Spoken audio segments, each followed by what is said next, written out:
Wala naman po sa mandato ng mga senador ang mag-file at magdesisyon sa ganitong klaseng mga motion.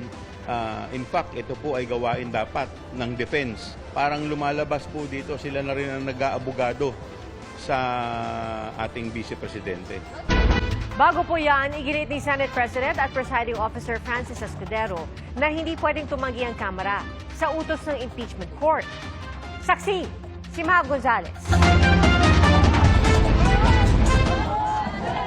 Tahasan ng paratang sa mga placard na bitbit ng mga nagmarcha pa Senado kanina. Giit ng Tindig Pilipinas, Akbayan at iba pang grupo sa mga senator judge na bumoto para ibalik sa Kamara ang impeachment case ni Vice President Sara Duterte, sundin ang saligang batas. At sa 2028, gagantihan natin ang lahat ng mga politikong taksil sa taong bayan. Ipanalo natin ang konstitusyon, ipanalo natin ang taong bayan, ipanalo natin to! Ang nangyari po kahapon ay isang pag-aabandona sa ating saligang batas. Yung ginagawa nilang pag-remand, pag-dismiss, wala po sa konstitusyon yun at wala rin yun sa rules na inaprubahan ng Senate sa impeachment kahapon. Dahil ho sa ginawa nilang yon, pwede pa rin ho tayo, meron pa ho tayo pwedeng itawag sa kanila. Mga sobrang kapal ng mukha. Pinuna rin ni Father Flavie Villanueva ang pasya ng mga senador sa prayer service sa Batasang Pambansa. Ang mga taong humusga, 18 senador, ang mga hudas na mukhang alagad, ngunit ang kanilang mga kilos ay balasubas. Kagabi, hindi rin naitago ng ilang senador ang kanilang pagkadismaya nang aprubahan ang mosyong ibalik sa Kamara ang Articles of Impeachment sa botong 18-5. Sa usapin ng judiciary, nire-remand ang kaso pabalik sa lower court for further proceedings. Kaya po, I cannot accept this kind of wording. It is dangerous and disingenuous. So nakikita natin, Mr. President, talagang brick by brick, stone by stone, dinidismantle itong impeachment trial process at dinidismantle yung impeachment complaint. It's addressable by an advisory. Hindi ko nakikita bakit dinadala kami sa dismissal, remand, return, whatever is the term, Mr. President.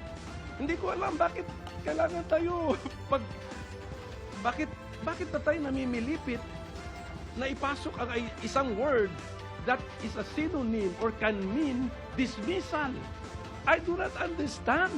Kung hindi naman po makakadelay ang pagre-remand, bakit hindi na lang ho natin ituloy yung trial proper at doon na ho natin pag-usapan ito? Giit ni Senate President at Impeachment Court Presiding Officer Chis Escudero, buhay pa ang impeachment. Naglabas na nga ng summons para kay Vice President Sara Duterte upang sagutin ito sa loob ng 10 araw ang Articles of Impeachment. Ipapatawag din ng bise para humarap sa impeachment court sa petsa at oras na itatakda ng presiding officer. Itatakda ang petsa ng susunod na pag-convene ng impeachment court pag naisumiti na ng mga partido ang mga hiningi sa kanila. Dun sa mga dudoso at nagdududa sa loob o sa labas man ng bulwagang ito, maliwanag ang intensyon ng Senate Impeachment Court sa katatapos lamang na botohan. Walang intensyon na i-dismiss ang kasong ito.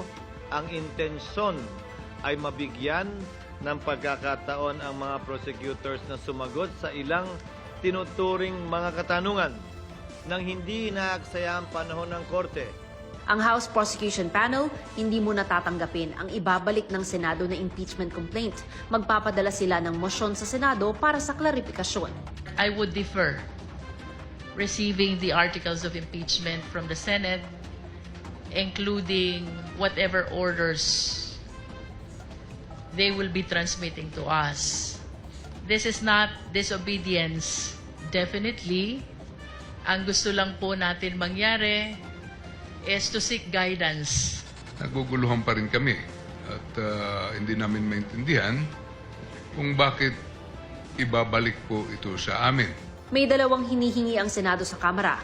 Una, certification na nagsasabing walang nilabag sa saligang batas ang kanilang impeachment complaint, lalo na ang one-year bar rule. About the certification, we maintain our position. Sumunod po kami fully and strictly to the requirements of the Constitution. We did not violate the one-year prohibition rule. Pangalawa, linawin ang papasok na Kamara sa 20th Congress kung interesado pa itong ituloy ang impeachment complaint. It is impossible to be complied with because, first of all, 20th Congress doesn't exist yet. Tayo po ay nasa ika-11 na kongreso pa lamang. Tingin ng ilang House prosecutor, sinasadya ng Senado na maantala ang impeachment trial.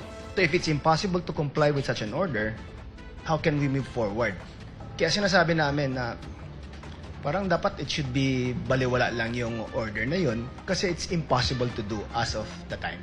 Giyet naman ni House Prosecution Member Joel Chua, labag sa konstitusyon ang pagbalik ng articles of impeachment. Question din niya ang mga senator judge na aniyay tila nag-aabogado para sa bise. Wala naman po sa mandato ng mga senador ang mag-file at magdesisyon sa ganitong klaseng mga motion. In fact, ito po ay gawain dapat ng defense. Parang lumalabas po dito, sila na rin ang nag-aabogado sa ating Vice Presidente. May tugon si Senate President Cheese Escudero sa mga pumunang tila ginagawa ng ilang senador ang mga bagay na dapat ay ginagawa ng defense team ni Vice President Duterte. Wala ngang pagbabawal sa rules ang hindi pwedeng gawin yun. Gusto nyo bang gapusin ko ang kamay, itali ko ang kamay, nang pili ilan o lahat ng members ng impeachment court at sabihin ito lamang ang pwede nyong sabihin? Ani Escudero, walang magagawa ang Kamara kundi sumunod sa utos ng impeachment court.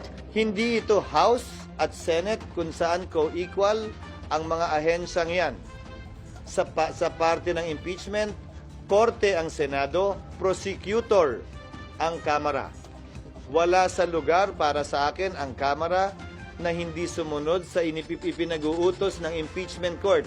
Bagaman sa Hulyo pa ang pagbubukas ng 20th Congress, iginiit ni Escudero na hindi dinedelay ang paglilitis sa impeachment complaint na ayon sa kanyang order ay hindi pa dismissed o terminated.